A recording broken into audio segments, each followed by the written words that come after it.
NHL. Your favorite sport, right? That and cricket, yeah. Oh, okay, cricket too. Yeah. I'm an avid cricket fan. I mean, I really don't understand. It's like baseball, and then they bounce the ball. The way I look at it is I think, okay, so there's a pitcher, and there's like a batter with a little paddle. Okay. And there's like a little wooden stick behind them, or like Okay. something like that. And if you hit that, Okay, I don't know I'm if they still have with like an out system or something. Okay. I think if you hit that, if the guy misses the swing and you hit it and you break it or whatever, that's the equivalent of an out. I think if you catch the ball, that's an out. Still with him. Yeah. Say he misses it. There are 2 posts, and you run back and forth as many times as you can. Those count as points. I think that's what I get from watching, because the scores are like Really high. 300 to 200. Oh my gosh. They're just like absurd numbers. Okay. All right. Wait, was this NHL or cricket talks? I don't know. I forget. I don't know. Both are exciting sports. Amen. Okay. So NHL, my Pittsburgh team got demolished by another New York team. Wonderful. 5-0 the final score. Goals were scored by Zuccarello, San Luis, and Klein in the first period. Broussard in the second, and Nash nets his 12th goal. It's leads the league. Well, I think he's tied, right? With maybe, I don't know. From last night, who's on Dallas? I think Corey Perry is he's on the Ducks. I think he's behind him. And then Tyler Sagan. That's it. Tyler Sagan might be second or third. Yeah, Tyler. But yeah, I mean, Lundqvist had how many saves? 30? Somewhere in the 30s. I think he had like 30 or 32. Yeah, the Rangers just took over that game. I mean, they had to. If you look at it, like they played a couple games during the weekend. They played one against the Oilers. They played one against the Maple Leafs. They had a 4-3 lead going like 9 more minutes left in the third period, and they blew that. And then they played the Oilers, and that was just a pitiful performance. They got outshot like 29-16. So I mean, especially against the Pittsburgh team, they were winning 7 straight games. Yeah, Pittsburgh was going for their 8th straight win. It's actually it's funny. Transitioning, not transitioning, but like comparing it to the football with the Jets and Steelers, both New York teams won by starting out early. Yeah. The Jets were up 17-3 at the half, and the Rangers were up 3-0 after the first. And I think for both teams, usually sometimes you expect them to blow it. I know when I saw 3-0 in the first period, I was not satisfied until I saw 5-0. 5-0. Yeah, it's just especially against Pittsburgh. Like Sidney Crosby. Sidney Crosby's been. He was shut out, I think, in his second game. Yeah, he's been scoreless. He's been unbelievable. He's on pace for 152 points. That's in 82 games. That's absurd. But you guys really shut him down last night. Yeah, no. He was scoreless, I think, in his second game in the last 3 games. Yeah, usually. If you could shut down Crosby. Yeah, usually. I remember from last year, especially Mark Stahl is usually paired with him, because even I think people give Mark Stahl a lot of stuff about how I think ever since he got his concussion, he's a little bit of like a step behind. But I really do think that, especially from last year, I think Mark Stahl is one of the best defensive players the Rangers do have, if not the best. So I usually think that he does a really good job of shutting Sidney Crosby down. I think they had that matchup down pretty solid. Well, he did a great job. Yeah, obviously it worked last night. It worked well last night. Fleury I don't even know what happened to him. Marc-Andre. See, sometimes that's my thing. I think Marc-Andre Fleury, I think he's a good goalie. It depends on the game with him. And he has a Stanley Cup, so we can't really talk. Can't say he's not a bad goalie. Exactly. He has a Stanley Cup. But I see maybe a little old. It's 5 years old or 6 years old already. Yeah, but I mean, with Fleury, it's like one game he'll play phenomenal and record a shutout, and literally the next game after he'll let up 3 goals. That's why I wouldn't classify Fleury as like an elite goaltender. He's a good goaltender. He's a good goalie. But he's a good goalie to have. As your starting one, but you wouldn't put him up there with like the best goalies, with Pecorine or Lundqvist or Corey Crawford, Jonathan Quick. Those kind of guys.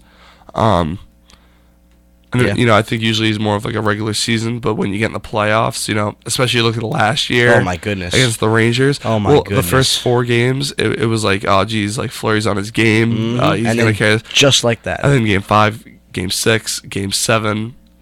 I mean, you couldn't really Game 7 was a 2-1 game. Oh yeah, but he but just.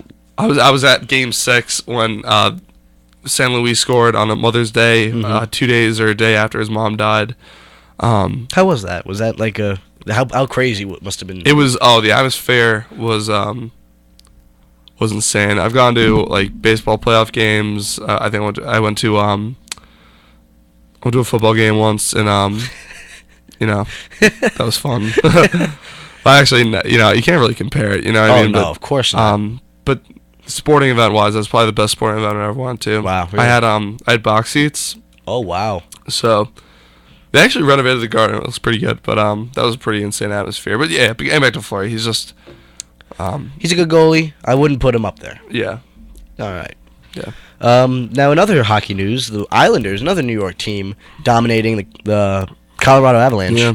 6-0. Goals were scored by Leddy, Lee, Hamonic, Kuhlman. Yeah. Kuhlman. Kuhlman. I don't know. Kuhlman, Cizikas, and Strom, Yeah. whatever. Yeah. Is it Strom? Strom. See, this is why I needed you last week. I didn't know how to pronounce their last name. The Islanders, they're looking pretty good, especially through like the beginning of the season too. Because I'm not gonna say anything about the Islanders or I'm not gonna like take them seriously. Does that sound like conceited of me? Until they win. No, until like they do this in January and February. Until they produce a playoff team. Because right now this is like the Islanders always do this. The Islanders are 10-5 right now. Yeah, that's what they always do this where like where they're doing well. They're kicking butt or whatever, and all the other teams behind them. And then by like February, they start going on like little losing streaks. Game after game, they just start and then down. you have the Bruins, and then you have the Lightning and the Canadians and the Penguins and the Penguins, and now even the Blue Jackets.